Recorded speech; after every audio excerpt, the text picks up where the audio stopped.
Singapore is a small island country with limited access to natural resources. Consequently, up to 90% of food consumed in Singapore is being imported.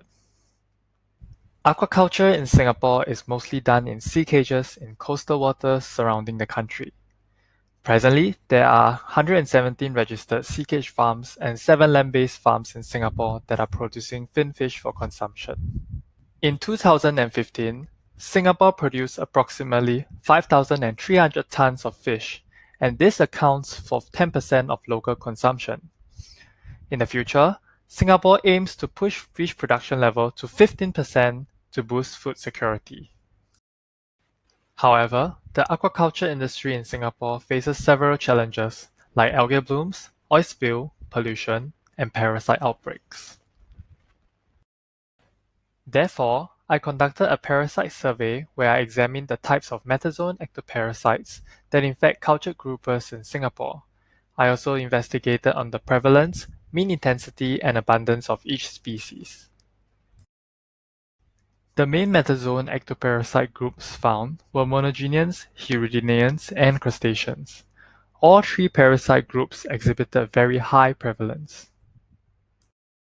Monogenians had the highest mean intensity and abundance. This is due to the high number of gill flukes that were found. On average, there are approximately 351 gill flukes infecting each grouper. There is also a positive correlation between the number of gill monogenians and fish size. In other words, we would expect to find more gill monogenians on larger fish.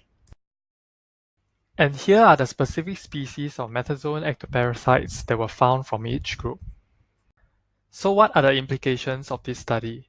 This is the first confirmed report of some parasite species in Singapore. Identifying parasite species can aid treatment and control measures. Some of these parasites are also known to be carriers of other diseases.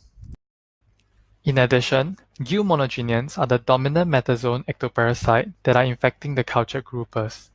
The polyculture of different fish species also increases the risk of transmission and proliferation of non-host specific parasites.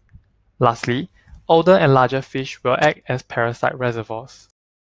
In conclusion, there is an urgent need to better describe and identify Singapore fish parasite fauna to prevent and overcome future fish disease and parasite outbreaks. The establishment of future farms surrounding Singapore needs more information on the potential threats caused by fish parasites. Ultimately, this research will serve to improve local fish production and welfare and reduce fish loss. Thank you for your attention.